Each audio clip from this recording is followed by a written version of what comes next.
I am not sorry for something I didn't do, and I am not sorry for the things I did do. Mr. O'Neill, All right. Listen, stop. All right. Listen to me. I'm not You're not going to raise your voice again. I'm not going to raise my voice again. I'm not. I will have you removed from this courtroom. I can sentence you without you being present. Yes, ma'am. You don't conduct I yourself. understand, Your Honor. Thank you. But I will say, I'm sorry for your loss. 19 years I've been at this job. I've seen human beings killed at the hands of others in every way imaginable. You name it, I've seen it.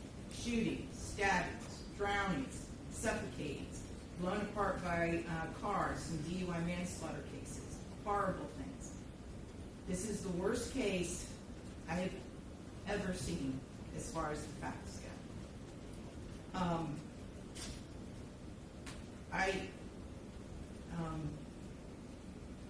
When the person from fire department, when he testified, and when he said that he retrieved the body of Ronnie O'Neill from the home, and all he could do was sob.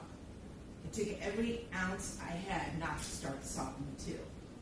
Because there is no way any person with any feeling could have witnessed or seen the photos of what occurred that night and not be haunted for the rest of your life.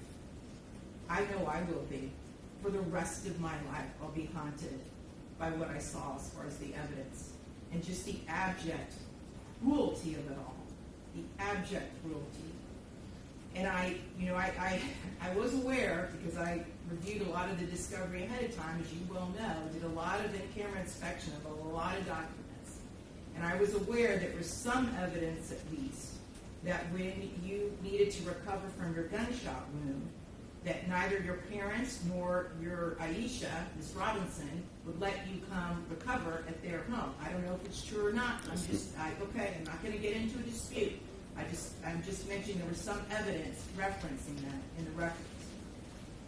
And all I could think about, because I knew that Miss Barron was not with you romantically at the time. And I knew that she just out of the goodness of her heart let you come stay with her. And it is beyond tragic that critical decision ended in so much horror for her and for her children. It is unspeakably cruel what happened as a result of that one decision. The way that Ms. Barron died was horrific, and that 911 call, which captured truly all of it. You heard, and everyone who's heard that 911 call heard a death scream. If anybody ever wants to know what it sounds like before a human being dies, knowing that their death is imminent, that's exactly what it is. That was a death scream. We're going to see if it's true. But what happened to little Ronidia and to little Ronnie, but I'm going to focus on Ronidia, because she was special. And you could tell Miss Barron had done everything she could to create a beautiful home for her family.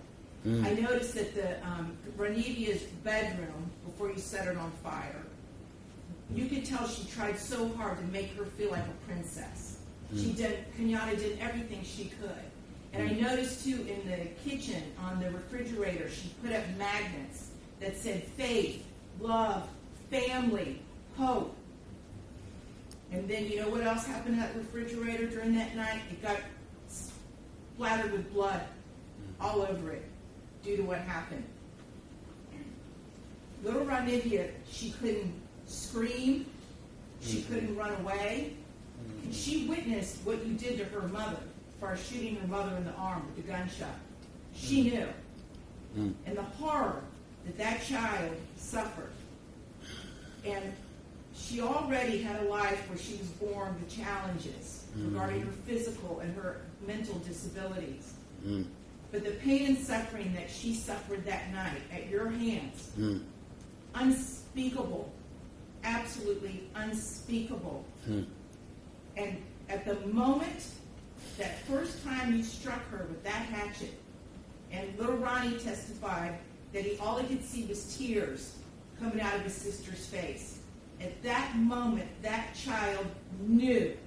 She knew she was being betrayed in the cruelest, most tragic, and sorrowful way that a child could ever be betrayed. She was being betrayed by her parent, the one person that should be there to protect their children and love them and keep them from harm. And that was the last thing that child felt before she passed on from this earth, was your utter, cruel betrayal to her. And I read somewhere, and I don't know if it's true or not, I have no idea, but I read somewhere that souls pick their lives, and that they know exactly how difficult their lives are going to be before they enter into this world. And I don't know if that's true or not, but if it is, Ronnie O'Neal is one of the bravest souls I have ever come across in my 54 years on this planet. One of the bravest ever, ever. Because she suffered so traumatically.